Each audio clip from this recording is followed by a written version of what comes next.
So welcome to this episode of Real People, and today we've got Debbie Savage, who is a fitness instructor. I am, yeah, And personal trainer. Yeah. Personal trainer as well. Yep. Okay, it sounds quite scary, Debbie Savage. It's a good name for a fitness trainer, you know, like a wee bit scary, but you're not scary. We're not scary, no. No? We have tough classes and tough PT sessions, but no, I'm not scary. I'm quite friendly. Okay, and so where is your fitness? So we're based at Leaving Street in Alexandria, so just above Grant Services Garage. Okay, so for people who are maybe my age, where the old brew used to be. Exactly. That street there. That's it. Before you come to the big roundabout that is probably one of the most famous roundabouts. Yes. Kind of roundabout. Yeah, it's only one with a train station and a pub, I think, in the middle. That's it.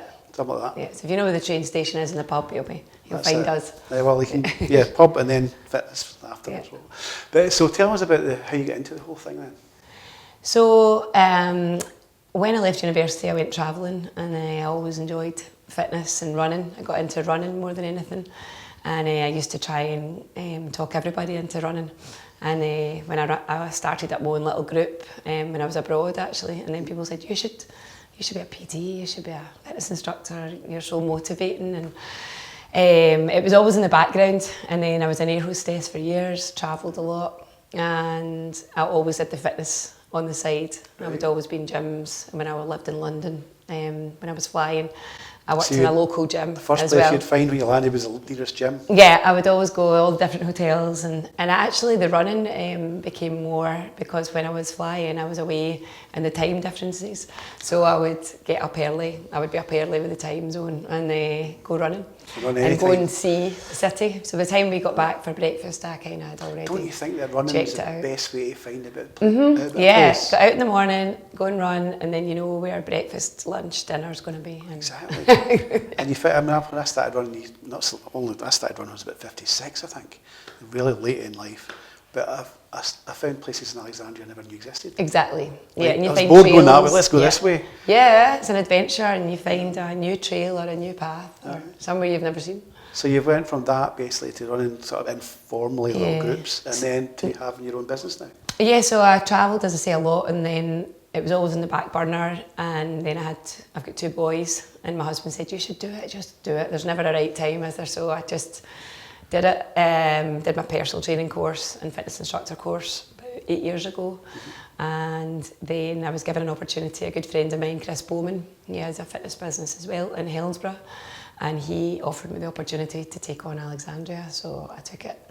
Good. And it was great, absolutely brilliant, and then obviously tough times in lockdown, but I took all the classes online and everybody kind of stayed, and actually that built quite a community of people because people needed each other. So did you do like a Zoom call type thing? Yeah, we did all classes Zoom. I was never off Zoom, so I did about 5 classes a day. Probably the fittest I've ever been because there's nothing else to do. Exactly, so, let's go another run. Yeah, another run, another fitness class. So, and then it's built from there, but it's just a fantastic group of people, good community. Everybody's kind of local, but I do still have people online that could join from Ireland, Wales, London. Yeah, wow. So it's good. So what do people expect? Can they expect if they go along to your class, for example? So you'll always get a warm welcome. So whether you've been at Savage Fitness for a long time or you walk in for your first class, you'll feel welcome after your first class. And is there equipment in there and stuff like that? Yeah, so there's lots of equipment and lots of strength and conditioning equipment. We've got spin bikes and lots of cardio. We've got a rowing machine, a ski erg, and sled, all that kind of stuff. So we've got the nice stuff and then the nasty stuff as well. What's the nasty stuff? The sled, the ropes and the battle ropes and things like that. I don't know what a sled is that? Yeah, so you sled, as you'd imagine, with lots of weight on it and you push it up and down. Ah, right, okay. Yeah. Okay. But we do like everything. We do strength and conditioning classes, HIIT classes, circuits. I set up all different circuits. In the summer, we sometimes get out to Ballow Park and the good weather, and we're out doing a circuit out there. I do kids classes as well. So, Jinx, how do people find out what's on when then? Is that, you got a website? I'm not on a website. Purely everything is really social media. So it was Facebook, Instagram, and we've got quite a good big following on there. So your Facebook handle would be what? What's that? Yeah, I'm not very good with Instagram, but Facebook, it's Savage Fitness. Savage Fitness. Savage Fitness. And then we've got an app, Gym Catch app. If you download that, it's really simple because I'm not very good with technology. So it's a really simple app. You can download that and choose Savage Fitness and all the classes. Oh, that's good. So you can just pick what suits you. Yeah, and you're not tied into any contract. You can just come as you please. So are you working basically from 9 to 5 in that situation, or is it? I usually work early mornings, like 7 or 8 till about 2 in the afternoon, and then I'll have time off, and then I'll go back in about 4, half 4 till about 8. And do classes in PT. So just it fits people's lifestyles. A lot of people the mornings suit them, and then late evening. And is it just yourself, or is there people helping as well? Yeah, so I'm lucky. I've got my best friend Caroline Johnston. She's a force of nature. She's full of energy. She's a manager at Cameron House Hotel, local, and she lives local. So I'm really lucky. I encouraged her to get into the fitness thing, and she has a fitness instructor qualification. She's not a PT, but she does classes as well for me, and she absolutely loves it, and everybody seems to love her, so I'm lucky that way. And then I've just got a guy who's a pro golfer actually, and loved spin, and so I put him through the course as well, so he's doing spin classes as well. So okay, and you also said you did a bit of personal training as well. Yeah, that's one of my biggest passions, because I love seeing people thinking that they can't do something and they are starting at the beginning.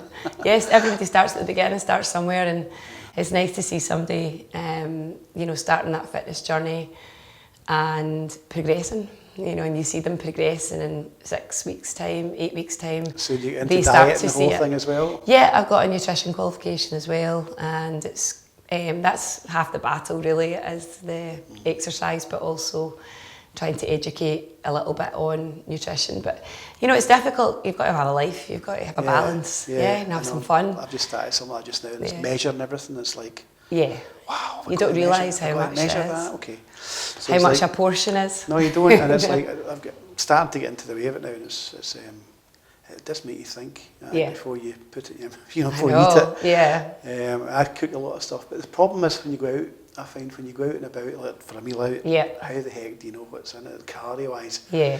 Unless you get one of these little AI apps. What do you think of these AI apps that tell you the calories to plate? I probably wouldn't be counting calories too much. I'd just probably be making, good choices. So if you choose things like, lean meat or like chicken's usually good. So if I was going to a Chinese restaurant, what would you say was a healthy choice? Probably like a stir fry or chicken, something with chicken with noodles. So it's nothing that's kind of deep fried. So probably not a banana fritter or something like that. Okay. I love banana fritter. Prawn crackers. What's a maple syrup? And spring rolls, things like that. They're all. Spring rolls? They're bad. Okay. Even though they're called vegetable spring rolls, they're not. No. Okay. So you want to have things with the least amount. What about an Indian? No. I'm going through every restaurant I go to. So Indian, you would have something like chicken tikka, something that's not in a creamy, heavy sauce, or. Okay, chicken tikka, so more a dry dish. Yeah, or a tomato-based sauce rather than a creamy, heavy sauce. Right, a tomato-based sauce. Sauce. Okay, let me think of anything else I can ask you. Italian, some like prawns maybe. I don't know. And it's not about cutting, food groups out. A lot of people think if they cut something out, it's more have the portion like control of having it. So bread isn't bad, or cereal, or sourdough is supposed to be quite pasta. Good. Just have a bit less of it. Yeah, well, I made an omelette this morning and I only ate half. There you go. See, because I thought, because my daughter was staying with me, and she said, Dad, you're full up now. I said, I'm actually. She said, well, don't eat the other half. Yeah, don't eat the other half. That's the hard part though, isn't it? We're always brought up to clear your plate. Yeah, she just said, stop, and then put it away for later. Yeah. In fact, she didn't. She ate it herself. Basically, she was just... The good way I tell psychological game with me to steal my omelette. Personal clients of mine, I try and tell them to buy a takeaway, but just have half of it. Yeah. Share it. No, it's usually enough. Or put some away for tomorrow. Yeah. There you go. Okay, listen, thanks very much for coming in. It's been interesting talking about fitness and food. Yeah. And I'm sure you'll have a lot of success in the Savage Fitness place you have there. Thank you. And it's friendly, and it's any age can go. Any age, yeah. I take kids from about five upwards. And just to clarify, you work obviously from 7 till about 8. It's long hours. You have a break. But how many days a week do you do that? So I work Monday to Saturday. We do classes every single morning from 9 o'clock, and we also do evening classes as well, except a Saturday. But every night, even a Friday night, we have a disco spin, so that kind of gets people in. Disco spin Friday night for the weekend. Okay. But yeah, everybody really enjoys classes, and there's something for everyone. As I say, spin, strength and conditioning. Disco spin is just like fun. There's no pressure in our classes. Just come along and give it your best. Great. And you can find you on Facebook. Facebook, yeah, Savage Fitness or Savage PT, and the Gym Catch app as well. Okay, I just want to thank you very much for coming in. Thank you. And until next time, bye for now.